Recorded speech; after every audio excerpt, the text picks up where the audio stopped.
Attaboy, Clint. Keep the change, you filthy. Scared of the grid! Scared of the grid! 'Tis the season to be jolly and joyous. Film church. Yippee-ki-yay, motherfucker. These mashed potatoes are so creamy.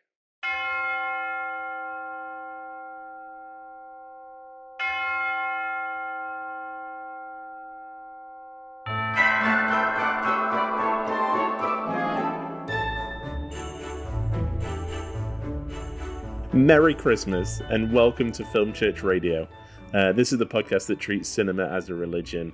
It's Sunday. I'm Lewis. And I'm Father Christmas. And we are here to talk about movies.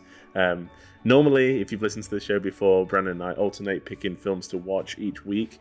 And we watch it, then we discuss it. And it's normally a really good time, so go ahead and join us every single week. But with it being Christmas and the Sunday falling on Christmas Day, we decided to do something a little bit different. So for today, to celebrate all things festive, Brandon and I are going to be going through our Christmas watch picks.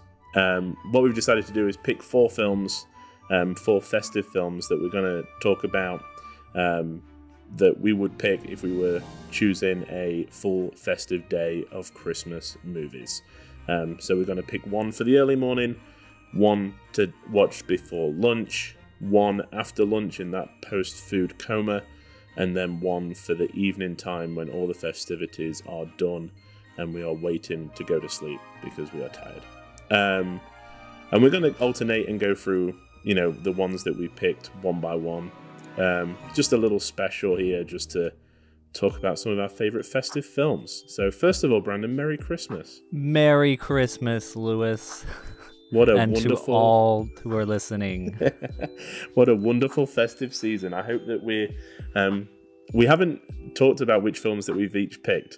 So I'm hoping that there's not much of an overlap. I have picked an alternate just in case. But, I mean, it doesn't really matter. We can talk I think we can overlap. I'm pretty sure there's at least one overlap. Yeah, I would assume so.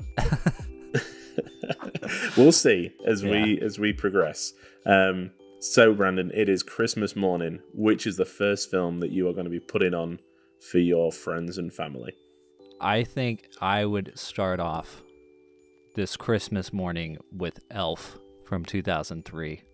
Just to get it going. Just to get in that holiday spirit. And, I mean, it's a classic at this point, I think. Yeah. And beloved by many. Directed by Jon Favreau, starring Will Ferrell, of course, and James Caan.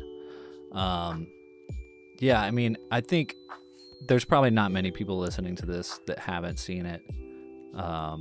But I rewatched it again recently, and it's just so much fun, hilarious, and like, I might have talked about this on the podcast at one point. I can't remember if we've talked about it before, but I did go see Elf in theaters, and I was like 13 when it came out, and I went with, I think it was around Christmas time.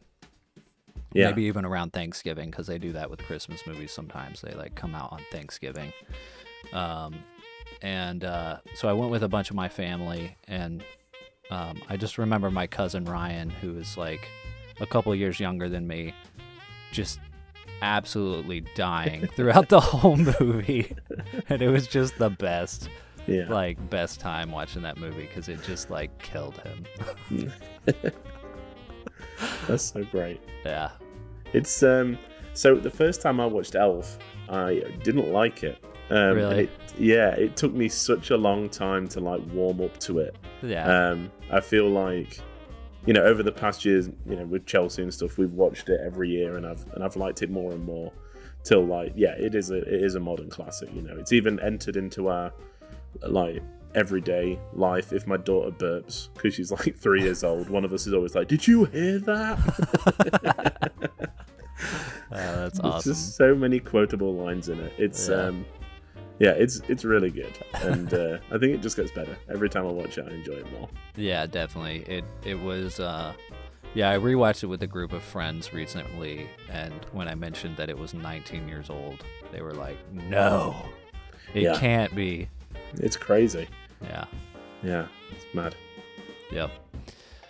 Oh man. So, what about you? What is this? How we're doing this back and forth?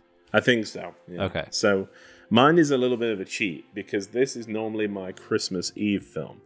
Okay. So this is the film that I watch like every year on Christmas Eve. It's becoming like my top watched on Letterboxd, which is pretty embarrassing. But it is the Santa Claus with an E from 1994, starring everybody's favorite space ranger, Tim Allen, as Scott Calvin, who becomes Santa Claus due to a Santa Claus in a contract. It's one of the films that I had when I was a kid on VHS, and it like I always seem to watch it around like when I finished school, just before like the Christmas holidays. Yeah, you know, and it was like Christmas is starting. You know, that this was the film I was watching. I was like, okay, Christmas is time, and I feel like it was the advert on so many of the Disney VHSs for the longest time. Yeah, so I can pretty much remember like the trailer for it word for word. I've seen it so much. But yeah, I watch this every Christmas Eve without fail. It's one of my all-time favorite Christmas films. Wow. And it's just a lot of fun. It's so, you know, childish, but there's some really funny jokes in it. And yeah, I mean, I love it. So I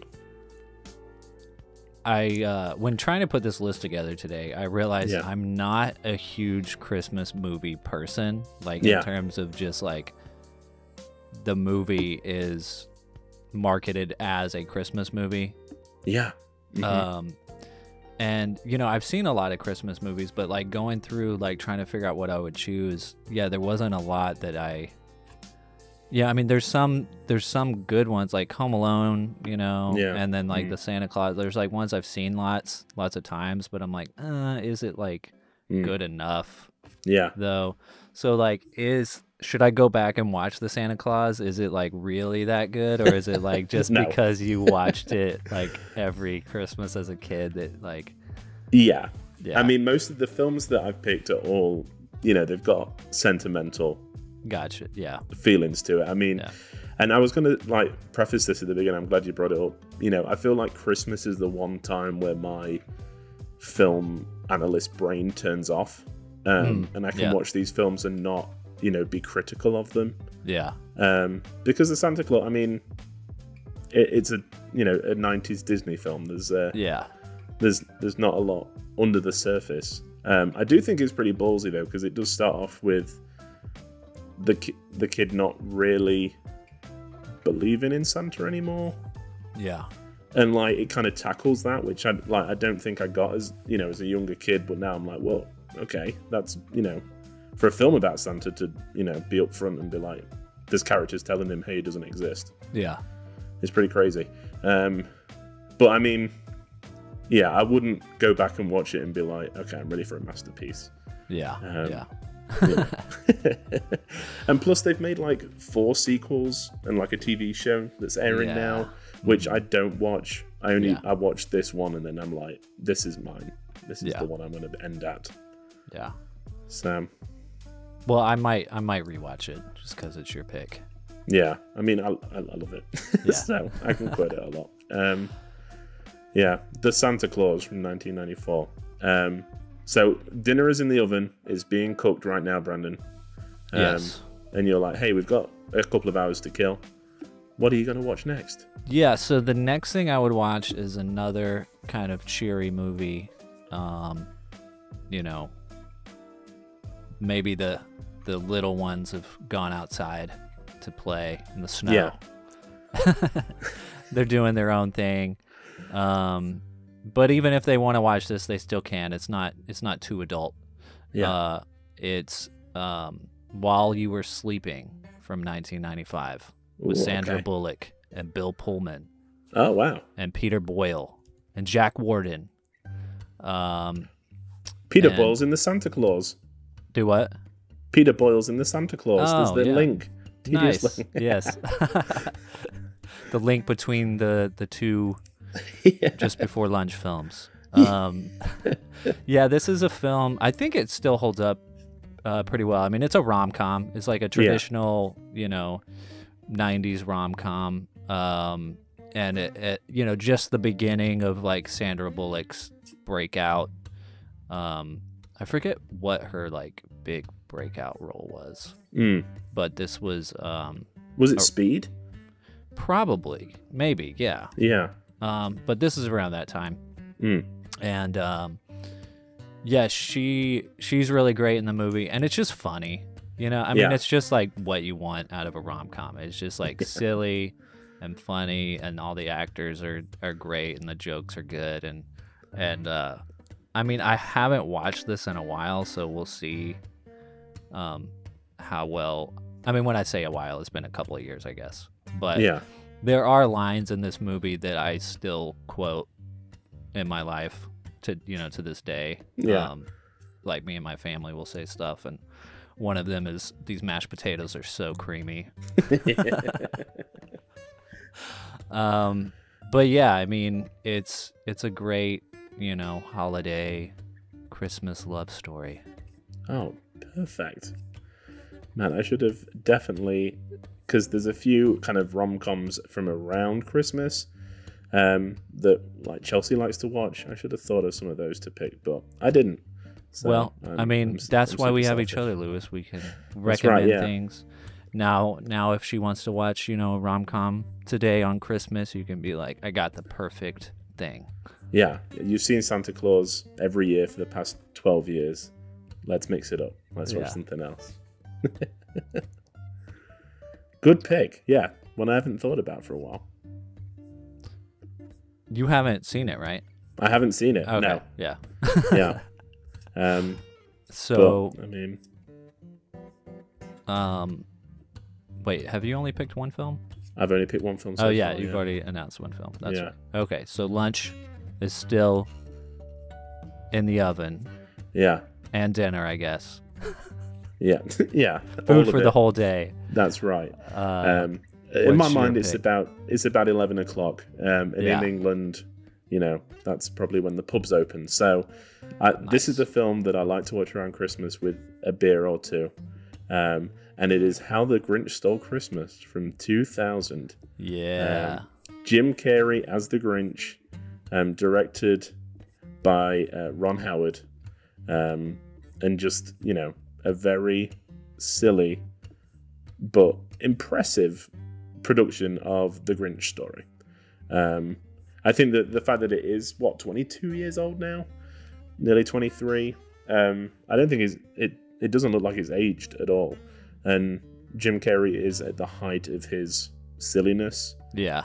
and I think you could just tell that they let him loose a little bit in this role. And yeah, it's the kind of film to watch with a drink or two. I really hate the song "Where Are You Christmas." It's like the one bit that I'm like, oh god. Yeah. So at that time, at that point, I can go and check on the turkey or whatever. I can get up and leave. But yeah, I love How the Grinch Stole Christmas, and it also is an extra special because it's the film last year when my daughter was just like paying attention to stuff that she fell in love with, and we watched it 100 times.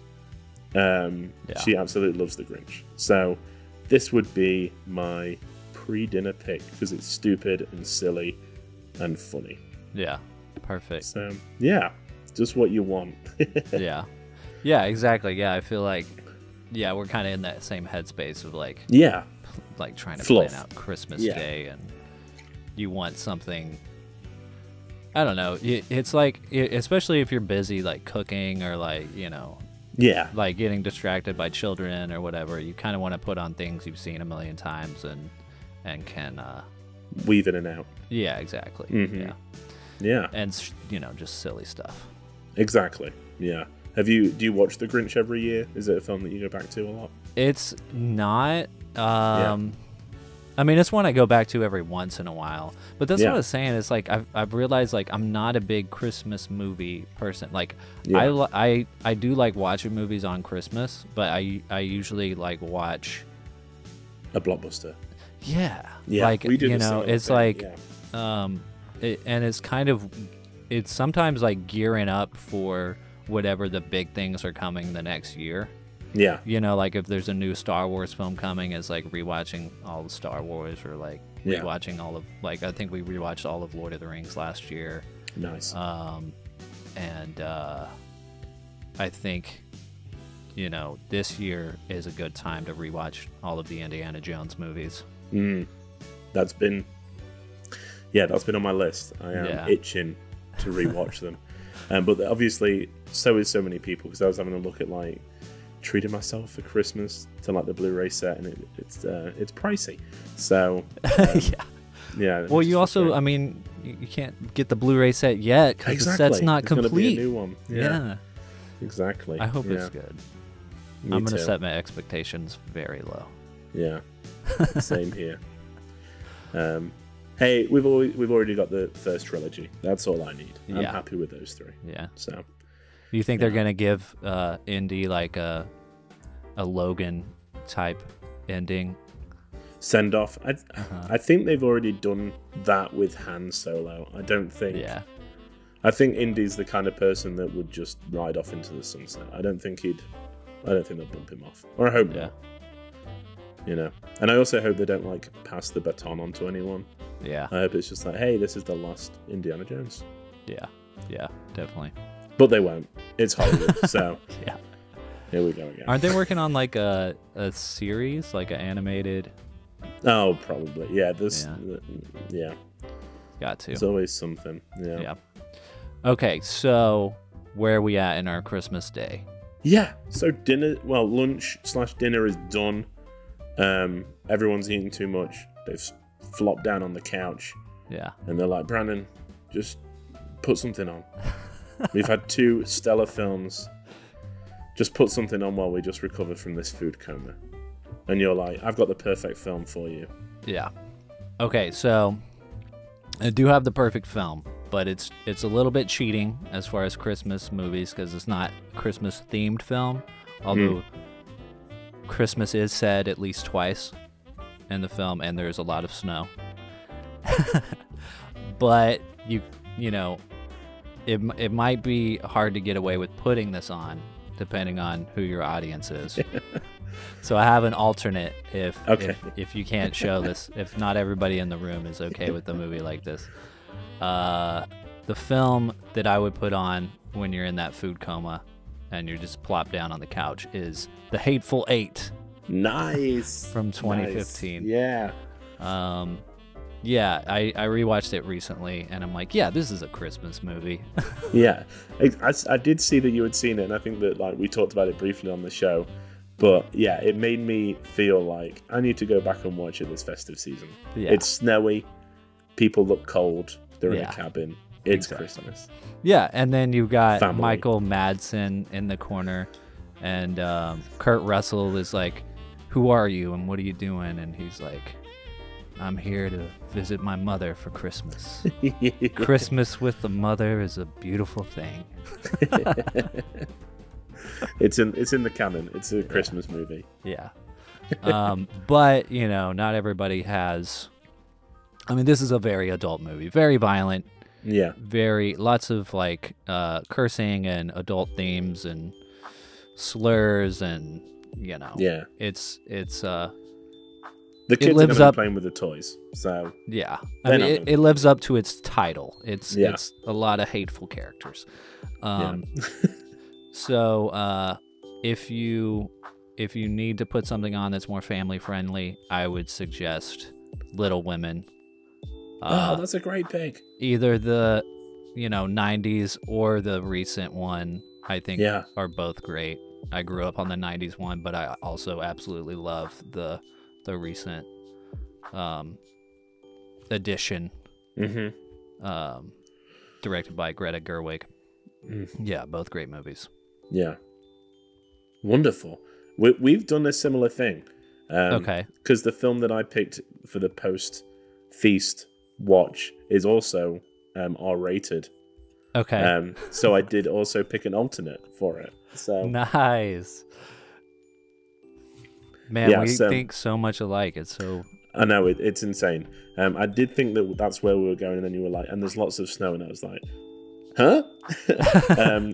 But the film I'm putting on is Die Hard. Nice. Yeah. From 1988. I'm going with the classic picks, I feel like. But yeah, I mean, now I've got a machine gun, ho ho ho. You know, he's there to see the family for Christmas. It's a Christmas party. It's Christmas. Yeah. And it's fun, and it's, you know, it's easy to watch. Yeah. There's not gonna, you know, if you're already in a food coma, there's not gonna be a lot to pay attention to. I think Die Hard is definitely going to be a rewatch for me this year because I don't. It's been several years since I watched it, and Yeah. I was late on getting to it too. I didn't watch it for a long time. So Yeah, I can remember my dad bought me. We had like a portable DVD player, and we went to see my gran. And from a store near her, he bought me like the DVD of Die Hard. And I can't remember how old I would have been. I mean, I must have been early 2000s, so like 10, 11 maybe. yeah, And I can remember driving home because it was like a 3-hour drive and watching it on the way home, and I was like, this rocks. Like, this is what I want from a movie. This is Yeah. incredible. And I've never looked back. It's been one of my favorites. nice. But yeah, any excuse to watch John McClane kick butt and Alan Rickman be the baddest man in the world, it's amazing. So yeah, I would choose Die Hard, and everyone would love it. Yeah, perfect. Yeah. That's great. My alternate is a film that Chelsea introduced me to, and we love watching it every year. And it's kind of one that we make a beeline to watch. And it's starring my favorite Christmas man, Tim Allen. It's Christmas with the Cranks from 2004. Ah. A very